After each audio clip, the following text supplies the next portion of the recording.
प्रकृति ने संसार के सभी प्राणियों को विशिष्ट स्वभाव दिया है। अधिकांश प्राणी जीवन भर अपने स्वभाव पर ढूंढ रहते हैं, अर्थात घास खाने वाले प्राणी कभी मांस की ओर नहीं देखना भी उचित नहीं समझते। परंतु मनुष्य का स्वभाव ऐसा है जिसे वह थोड़े से लालच भय के वशीभूत हो उसे छोड़ने पर भी विवश हो जाता है। इसलिए मनुष्य का कर्तव्य है कि वह सदैव सत्यनिष्ठ वास्तविक स्वभाव पर ढूंढ रहे हैं। प्रत्यय का अर्थ है विश्वास, अर्थात मनुष्य को चाहिए कि वह अपने प्राणों को संकट में डालकर भी सज्जन व्यक्तियों के साथ सज्जनता रूपी अपनी विश्वास पात्रता की रक्षा करे। भयंकर संकट पड़ने पर भी मनुष्य को अपने मूल्यों का परित्याग नहीं करना चाहिए। संक्षेप में मनुष्य को सज्जनों के साथ सज्जनता का व्यवहार करना चाहिए। सज्जनों के प्रति यह उसके विश्वास की बात है।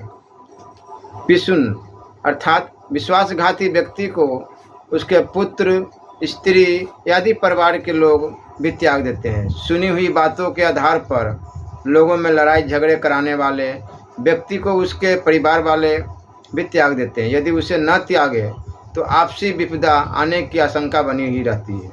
चुगलखोरी एक प्रकार का मानसिक पाप होता है। विश्वासघाती का कभी विश्वास नहीं करना चाहिए।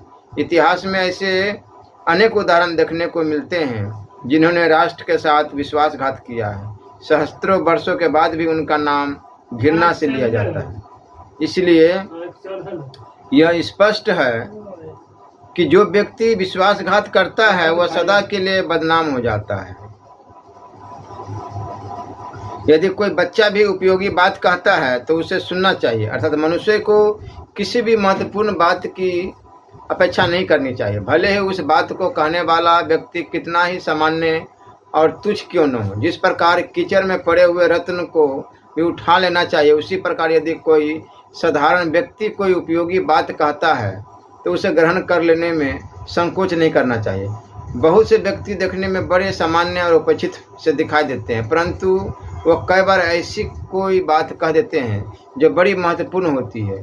उस बात को सुनना और अमल करना बुरा नहीं है। इस प्रकार की बातों से कई बार मानव जीवन में महत्वपूर्ण परिवर्तनों के उदाहरण देखे गए हैं। इसलिए कहीं से भी उपयोगी बात को ग्रहण करने में आनाकानी नहीं करनी चाहिए। जिस व्यक्ति की सत्य में श्रद्धा न हो उस व्यक्ति को सत्य के संबंध में कुछ कहना व्यर्थ है। सत्य अप्रिय लगता हो, जिसे सत्य अप्रिय लगता हो उसे सत्य कहकर सत्य का अपमान मत कराओ। सत्य बात सुनना काफी कठिन होता है। यदि सत्य कठोर